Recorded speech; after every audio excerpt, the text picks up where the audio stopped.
This episode is brought to you by Patriot Gold Group. Protect your retirement assets and protect your future.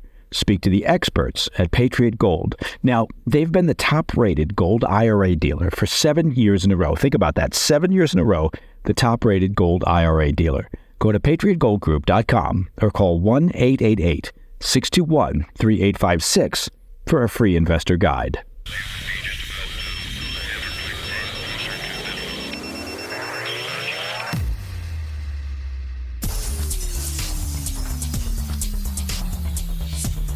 It's Wednesday, 21 August. Welcome to the President's Daily Brief. I'm Mike Baker, your eyes and ears on the world stage. Let's get briefed. 3 weeks into Ukraine's push into Russian territory, President Zelensky is lifting the curtain on his objectives, declaring that the invasion aims to shatter the myth of Russia's red lines, revealing them as nothing more than an illusion. Later in the brief, just hours after Israel confirmed the recovery of 6 hostage bodies in Gaza, Prime Minister Netanyahu faces fierce criticism. Families of those still held captive are accusing him of abandoning their loved ones. Plus, the U.S. issues a warning to China following a recent collision between Chinese and Philippine Coast Guard vessels, reaffirming its unwavering commitment to defend its ally against any further escalations. And in today's back of the brief, a Department of Homeland Security Watchdog report raises serious concerns over the handling of unaccompanied migrant children, revealing that many minors have gone missing. I'll repeat that, gone missing, after being released from government custody, sparking alarms about their safety and welfare. But first, today's PDB Spotlight. As his forces continue to embarrass the Putin regime inside Russia's Kursk region, Ukrainian President Zelensky is opening up about Kyiv's strategic aims while issuing a scathing critique of Western allies. In a speech to Ukrainian ambassadors on Monday evening, Zelensky excoriated the U.S. and NATO for the limitations imposed on Ukraine regarding attacks inside Russia, arguing their reticence has allowed Vladimir Putin to dictate the terms of the war. Zelensky said their incursion into the Kursk region and Russia's flailing response is proof that Putin's arbitrary red lines are utterly meaningless and that the dictator's threats should no longer be taken seriously by the West, according to a report from the New York Times. In his remarks, Zelensky revealed some details of the operation's planning, notably that they left the U.S. and other Western nations completely in the dark to avoid spooking key allies. As a result of their incursion, launched on the 6th of August, Zelensky said, quote, "The whole naive, illusory concept of so-called red lines regarding Russia, which dominated the assessment of the war by some partners, has crumbled," end quote. The Ukrainian leader used the moment to reiterate his calls to Western allies to supply long-range weapons and to lift restrictions on current munitions. As a reminder, for the first 2 years of the war, the U.S. barred Ukraine from using Western-supplied weapons to strike inside Russia, fearing that such activity could escalate the conflict. While the U.S. and NATO allies loosened the restrictions in the spring, they still limited the use of these weapons to targets along the border region. The policy has caused significant frustration among Kyiv's top brass, who feel that the West is giving them just enough support to keep Putin at bay, but not enough to put them in a position to achieve anything resembling victory. Zelensky said they likely would have never entered the Kursk region if the West had lifted all restrictions of their weapons.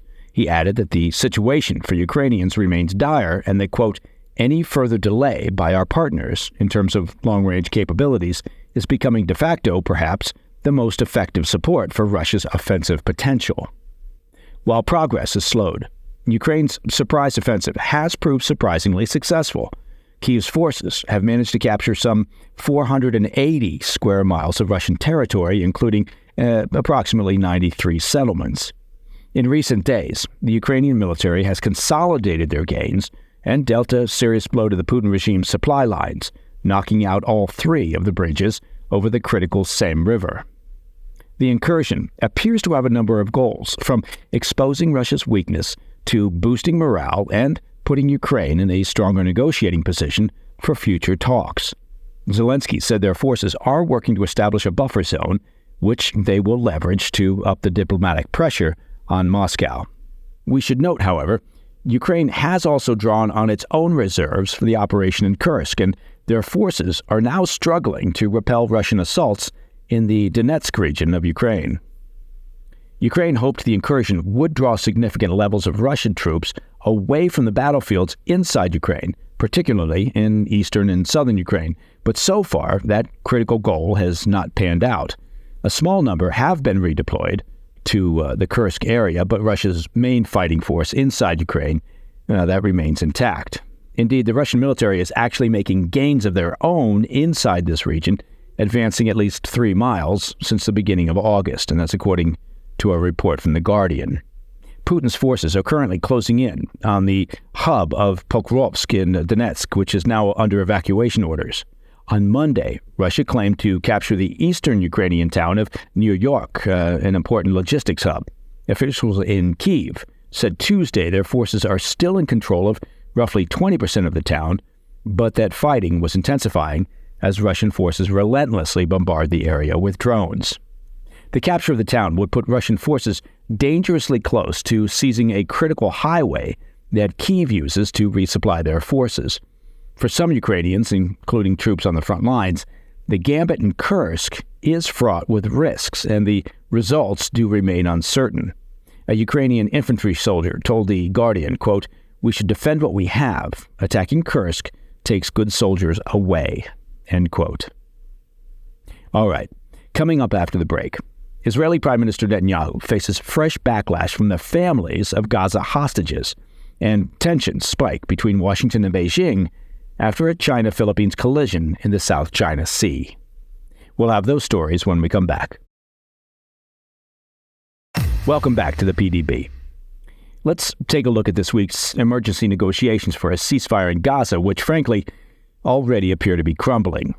As U.S. Secretary of State Antony Blinken crisscrosses the Middle East this week to shore up support for a U.S. bridging proposal to address the last remaining gaps between Israel and Hamas, Israeli Prime Minister Netanyahu is warning relatives of the hostages that he has doubts that a final deal can be struck, prompting fresh backlash from the families, according to a report from the USA Today. As I touched on yesterday, the continued breakdown in ceasefire talks over the past few months has intensified anger towards Netanyahu among the families of the hostages. The Hostages Families Forum, which represents the relatives of captives in Gaza, accused the Prime Minister on Tuesday of undermining past and current ceasefire efforts by being too firm in his demands. In a statement on Tuesday, the Hostages Families Forum said, quote, "There is no hope and no heroism in a firm stand that will result in the continued death of all the abductees. The Israeli government is now abandoning them for good," end quote. Now, not to point out the obvious, although I think I'm about to, but Hamas isn't even participating in the current negotiation efforts. Of the roughly 250 hostages taken during the attacks, 109 are still believed to be held by Hamas, though a third of those or so are thought to be dead. Tragically, Israel recovered the bodies of 6 Israeli hostages from the Gaza Strip in an overnight raid in southern Gaza on Monday night. Now, some of the family members of the victims have lashed out at Netanyahu, accusing him of prioritizing Israel's military objectives over the lives of their loved ones. The son of one of the deceased hostages told the Times of Israel, quote, "Netanyahu chose to sacrifice the hostages. Karma will judge him, and he will pay for it big time," end quote. Regarding the latest ceasefire push, Netanyahu and Blinken met for 3 hours on Monday, after which Netanyahu said he would formally accept the proposal, leaving Hamas as the only holdout. As we've been reporting on the PDB, Hamas appears intent on torpedoing the effort, as they have with previous negotiations. The group formally rejected the updated proposal in a statement on Sunday evening, though they subsequently claimed Tuesday they remain committed to reaching a deal. Of course they do. The terror outfit refused to directly participate in the latest round of talks, demanding instead that the U.S. pressure Israel to implement a ceasefire proposal advocated by the militants in early July, which included a stipulation that Israel relinquish control of the Gaza-Egyptian border. But Israeli leaders have insisted that the IDF must remain in control of the border region, particularly the strategic Philadelphia axis. Israel has also vowed to maintain control of the Netzarim corridor, separating northern and southern Gaza. Netanyahu and Blinken indicated on Monday that the bridging proposal covered these areas of concern, prompting Hamas to lash out and accuse the U.S. of, quote, buying time for Israel to continue its genocide. Given the distance between Israel and Hamas regarding the corridors in Gaza, Netanyahu told the families of the remaining hostages that he was, quote, not sure that a deal would come through. All right, moving on to a collision between Chinese and Philippine Coast Guard vessels in the South China Sea. The incident prompted a firm response from the U.S., so that always gets the job done, a firm response. Maybe we're going to issue a harshly worded statement, reaffirming its commitment to the 1951 Mutual Defense Treaty with the Philippines. The incident underscores the growing instability in the region, where territorial disputes increasingly threaten to disrupt broader peace. In the early hours of Monday morning, a series of collisions between Chinese and Philippine Coast Guard ships occurred near Sabina Shoal. That's an uninhabited reef near the Spratly Islands. It's about 75 nautical miles off the Philippines' west coast, within the country's internationally recognized exclusive economic zone. Now, Manila's National Task Force on the West Philippine Sea reported 2 of its Coast Guard ships were damaged in collisions with Chinese vessels that were conducting, quote, unlawful and aggressive maneuvers. Conversely, a China Coast Guard spokesman said a Philippine vessel had, quote, deliberately collided with a Chinese ship early Monday. China claims that the Sabina Shoal, located 86 miles west of the Philippine island of Palawan, it's the closest major landmass, is theirs. Now, admittedly, it's over 600 miles from China's nearest major landmass, Hainan Island. These incidents mark a considerable escalation in the ongoing tensions, which have been simmering for the past 18 months due to China's aggression in the region. Despite the damage, the Philippine ships continued their patrols. The U.S. State Department swiftly responded to the incident with a spokesman reaffirming that the Mutual Defense Treaty extends to armed attacks on Philippine forces, including those of its Coast Guard in the South China Sea. The spokesman reaffirmed to Beijing that an attack on the Philippines would prompt action from its allies to, quote, meet the common dangers, calling for respect to international law and to cease destabilizing activities. The Chinese government responded in defense of its actions, with a spokeswoman asserting the Sabina Shoal has always been Chinese territory and blaming the Philippines for the incident. Beijing has continued to press its claims to almost the entire South China Sea, and that's all of ours, despite an international tribunal ruling that its assertion has no legal basis. Well, don't let those international tribunal rulings get in the way of Xi's desires. The recent clash in the South China Sea heightens the volatility and potential, of course, for further escalation, particularly regarding the circumstances under which the defense treaty could be activated, underlining the gravity, of course, of the situation in a region where territorial disputes threaten broader stability. It's worth noting that the U.S. has recently redeployed resources from the South China Sea to bolster its military presence in the Middle East as it braces for Iran's retaliation against Israel following the assassination of Hamas political chief Ismail Haniyeh on 31 July in Tehran. And for those of you keeping score at home, that strike that killed Haniyeh, it was 21 days ago. And since then, the world has been waiting to see what Iran would do in terms of retaliation. Coming up in the back of the brief, a Homeland Security Watchdog report reveals that many unaccompanied migrant children have gone missing after release from government custody, raising serious concerns about their safety and welfare. I'll be right back.